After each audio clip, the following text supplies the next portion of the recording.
hashtags are all wrong. Well, not all wrong, but mostly all wrong. And if I don't fix this, then a bunch of people won't see my posts. So I'm gonna fix my hashtag strategy right in front of you, and I hope this gives you some ideas for your hashtag strategy too. So here's what started it all. In September last year, Instagram released tips for using hashtags. Cool, tips straight from the horse's mouth. What could possibly go wrong? Well, the one thing I'll say to my credit is that I like to see how things play out before I try something myself or I recommend something to you, because life is short and I don't want to waste my time or yours. So fast forward to a few days ago, and I'm checking to see how Instagram's tips have played out there in the world, and I discovered that one of Instagram's tips should probably not be followed. And trust me, I'm going to tell you all about that. But the real shocker for me was during my research uncovering these other hashtag techniques that I feel I should have been doing all along. So I'm eating my humble pie, and thus this video. Okay, I'm not literally eating humble pie because they don't sell that at ShopRite, and the best stock footage I could find was of cherry pie, but hopefully you get the drift. So here are my hashtags that are all messed up. So remember that hashtags are like keywords. So when you use a hashtag in a post, that post may be displayed in a collection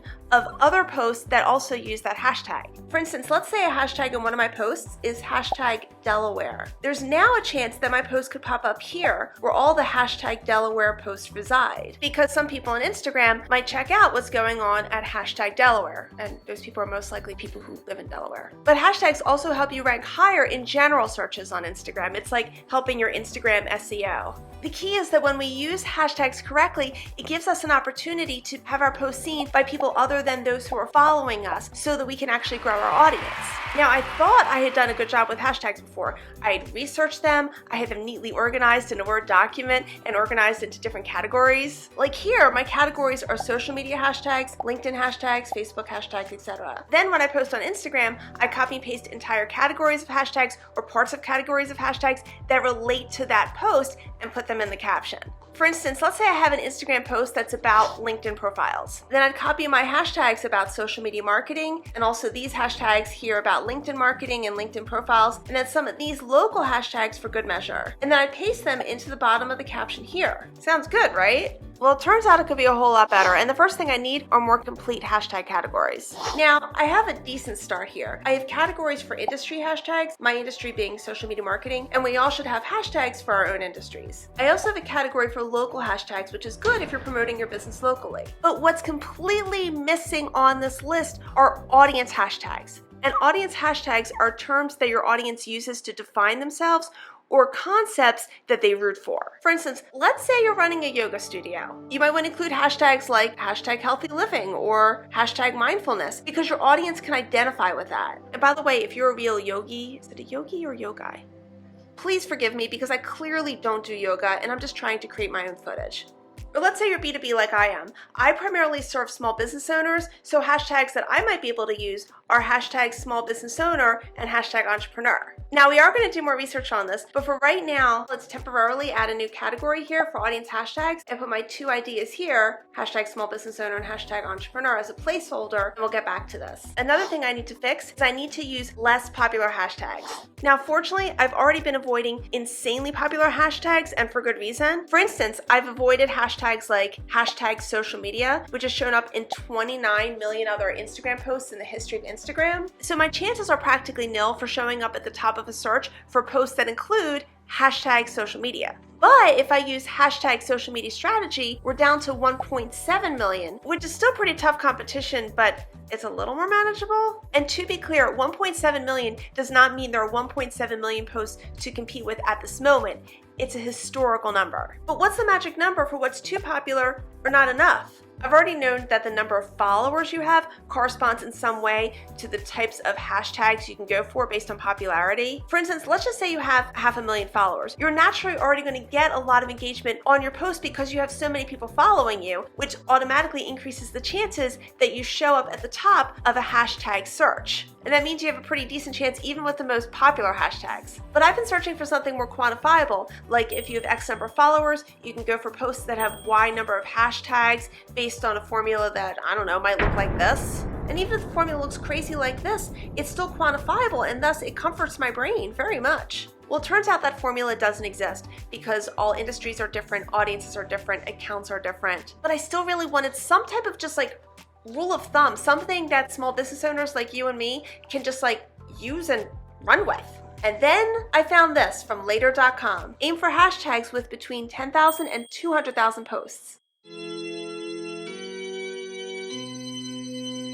And for some context, later.com is talking about people with normal Instagram accounts, not those with hundreds and hundreds of thousands of followers. So this is where it gets scary because I'm going to look at my current list of all my hashtags and see which ones actually have between 10,000 and 200,000 posts. So I'm typing each hashtag in the search bar on Instagram.com while I'm logged into my account, and I can see the popularity of each hashtag here. Or if you want to do this on your phone, you can search for the popularity of hashtags by tapping on the magnifying glass, then typing in the first phrase you'd like, such as social media marketing, then search, then tags.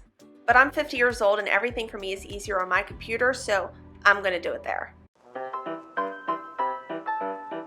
And now here are the posts that are between 10,000 and 200,000, the ones that I've highlighted in blue. That means all of these in red, I'm going to have to scrap and find new ones to replace them. So it's back to the drawing board. And I'm going to look for my hashtag ideas in two different places. The first place I'm going to look is on Instagram.com. If I type in the search bar, I'm going to look for their suggestions. And second, I'm going to look at posts that already use the hashtags that meet my criteria to see what other hashtags they use. For instance, hashtag Facebook business page is a good hashtag because it meets my criteria of 10,000 to 200,000 posts. So when I type hashtag Facebook business page in the search bar, I'll pull up the top posts that use that hashtag and then see what other hashtags they use, and I'll research those hashtags. But while I'm searching for hashtags, I need to make sure that none of them are banned. In case you didn't know, there are hashtags that are on Instagram's poo-poo list because they've been associated with inappropriateness. And if you use any of these hashtags, and some of them are going to surprise you, then your post will not be delivered to your audience's news feeds. And if you use too many of these hashtags, Instagram could flag your account or even remove it. So how do you know if a hashtag is banned?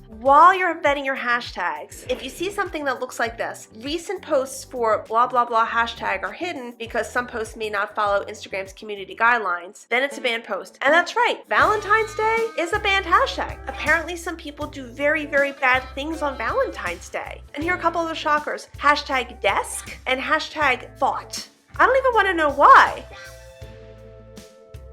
Anyway, Instagram is always updating which hashtags are banned and which ones are not, so we have to kind of keep somewhat close tabs on this. And before I show you more, if you're new to this channel, I am all about helping you create a small business social media program that's easy to run and you could be proud of. And when I learn something new, I'm going to share it with you. Okay, so I'm going to go ahead and try to find some new hashtags that meet my criteria and avoid the banned ones, and I'll be back soon.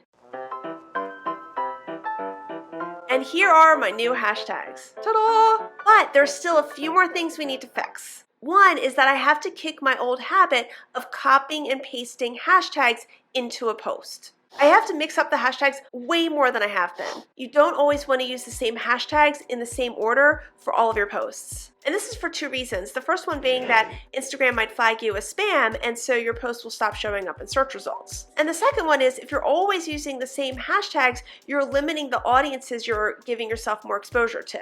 Now, it's not like I use the same exact hashtags on every single post because I would vary them by topic, but when I copy and paste, I wouldn't change the order of the hashtags. So moving forward, I'm going to go ahead and rearrange some of the hashtags before I publish. We also always want to put the hashtags in the caption. Now, there's always been a Ow, that hurt.